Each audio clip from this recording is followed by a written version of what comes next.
நமது அஸ்ட்ரோ சந்திரா சேனலுக்கு மக்கள் அனைவரையும் வரவேற்கிறோம். நான் செந்தில்குமார், என்னுடன் விபாரிஸ். இன்றைய நிகழ்ச்சியில நம்ம பேசக்கூடிய தலைப்பு என்னன்னு பாத்தீங்கன்னா ராசி பலன்கள். இந்த ராசி பலன்கள் வந்து பாத்தீங்கன்னா பிப்ரவரி 13ஆம் தேதியிலிருந்து மார்ச் 14ஆம் தேதி வரைக்கும் உள்ள இடைப்பட்ட காலத்துல இருக்கக்கூடிய மாசி மாத பலன்களை பத்தி நம்ம நிகழ்ச்சியில பார்த்துட்டு இருக்கோம். இது வந்து பாத்தீங்கன்னா துலாம் லக்கணம், துலாம் ராசியில பிறந்தவங்க மட்டுமின்றி சித்திரை நட்சத்திரத்துடைய கடைசி 2 பாதமும், சுவாதி நட்சத்திரத்துடைய முழு 4 பாதங்களும், விசாக நட்சத்திரத்துடைய முதல் 3 பாதத்துக்கும் உரிய பலன்களை இந்த நிகழ்ச்சியில நம்ம பார்க்க போறோம். நிகழ்ச்சிக்கு போகலாம். வணக்கம் விபரிஸ். வணக்கங்கண்ணா.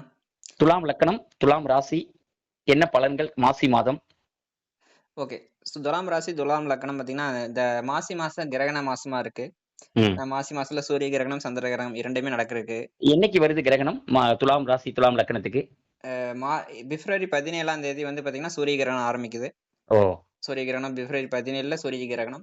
சோ சூரிய கிரகணம் துலாம் ராசி துலாம் லக்கணத்துக்கு எங்க நடக்குதுன்னு பாத்தீங்கன்னா 5ஆம் வீடான சொல்லக்கூடிய எஜுகேஷன், குழந்தைகள், ஸ்டாக் மார்க்கெட், கேம்பிளிங் சம்பந்தப்பட்டது இந்த ஸ்தானத்துல தான் நடக்குது கிரகணம்.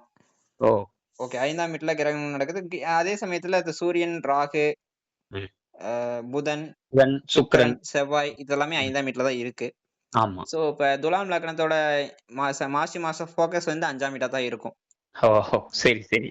சோ 5ஆம் வீடும்போது குழந்தைகளுக்கு மெயின் ஃபோக்கஸ் இருக்கும். குழந்தைகளோட ஆரோக்கியத்தை இதுல ஃபோக்கஸ் இருக்கும். ஓகே. அப்புறம் வந்து பாத்தீங்கன்னா உங்களுக்கு 5ஆம் வீடு வந்து பாத்தீங்கன்னா உங்களுக்கு சூதாட்டம், ஸ்பெகுலேஷன், இந்த ஷேர் ட்ரேடிங் இதுல எல்லாம் வந்து கொஞ்சம் கேர்ஃபுல்லா இருக்கணும். காதல் 12ஆம் வீட்டதிபதி புதன் வக்கரமாயி 5ல பயிற்சி ஆயிட்டு இருக்காரு. ஏன்னா புதன் வந்து இந்த டைம் வந்து ரொம்ப நாளைக்கு வந்து கும்பராசியில இருக்க போறாரு. சோ ராகுவும் கூட இருக்காரு, செவ்வாயும் இருக்கறனால ஏதாவது அக்ரெசிவா ட்ரேடிங் அது மாதிரி அக்ரெசிவா ஏதாவது ஒரு ரிஸ்க் எடுத்து அதுல வந்து ஒரு பெரிய அமௌண்ட் இழக்கிறதுக்கும் வாய்ப்பு இருக்கு. அதனால ட்ரேடிங்ல வந்து ரூல்ஸ் ஃபாலோ பண்ணி கரெக்டா பண்ணிக்கணும். ரிஸ்க் மேனேஜ்மெண்ட் கரெக்டா ஃபாலோ பண்ணிக்கணும். ஏன் அப்படின்னு பாத்தீங்கன்னா 5ஆம் வீடுங்கிற சூதாட்டம் சம்பந்தப்பட்டது அப்படிங்கறனால அந்த விஷயத்துல ஏமாற்றங்களுக்கு, பணம் இழப்பீடுக்கு வாய்ப்பு இருக்கு. சோ ஏன்னா ராகு கிரகணம் நடக்கும்போது அந்த இடத்துல ஜஸ்ட் ஒரே செகண்ட்ல ஒரு ஏமாற்றத்தை சந்திக்கிறதுக்கான வாய்ப்பு இருக்கு. புதன் வக்கரமா இருக்கனால அந்த விஷயத்துல கேர்ஃபுல்லா இருக்கணும். ஏன்னா அதுல தப்பு பண்ற புதன் வக்கரம் அந்த விஷயத்துல தப்பாகும் அப்படிங்கிற மாதிரி தான் அமைப்பு. Okay okay.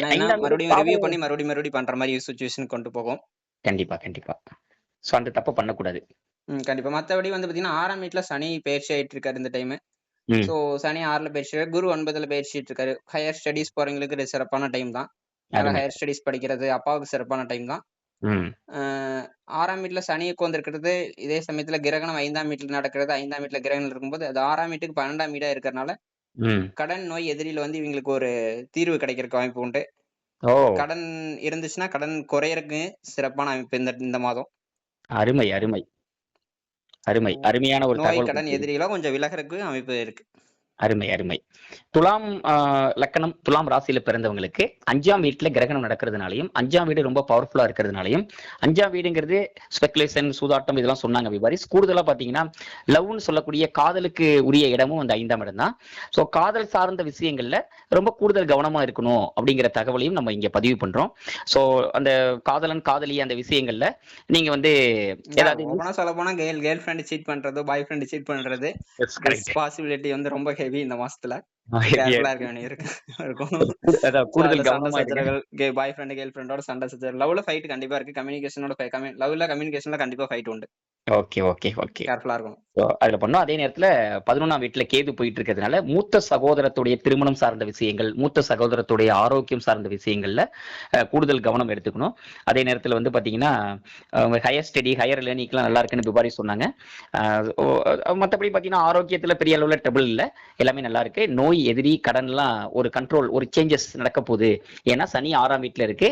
சனிக்கு 12வது வீட்டுல கிரகணம் நடக்கிறதும், சனிக்கு 12வது வீட்டுல மல்டிபிள் பிளானட்ஸ் வந்து அங்க லிங்க் ஆகுறதும், அது வந்து சனிக்கு 12வது வீடா வர்றதுனாலையும் 6ஆம் வீட்டுக்கு 12வது வீடு அப்படிங்கிறதுனாலையும், 6ஆம் வீடுங்கிறது நோய் எதிரி கடனை குறிக்கிறதுனாலையும், 12வது வீடு விரயம் அப்படிங்கிறதுனாலையும், நோய் எதிரி கடன் இதெல்லாம் விரயம் ஆகிறதுக்கும், கடன் பற்றாக்குறை கடன்கிறது தீர்வு காண்றதுக்கான ஒரு நல்ல நேரமா இந்த மாசி மாதம் துலாம் லக்கணம் துலாம் ராசியை சேர்ந்தவங்களுக்கு அமைய இருக்குங்கிற ஒரு அற்புதமான ஒரு விஷயத்தை வந்து சொல்லியிருக்காங்க பிபாரிஸ். சோ நேர்களுக்கு வேற ஏதாவது சொல்லணுமா துலாம் ராசி சார்பா? இல்லைங்கண்ணா. ரைட். துலாம் ராசி துலாம் லக்கணத்தை பிறந்தவங்களுக்கு இந்த நிகழ்ச்சி ரொம்ப பயனுள்ளதா இருக்கும்னு நாங்க நம்புறோம்.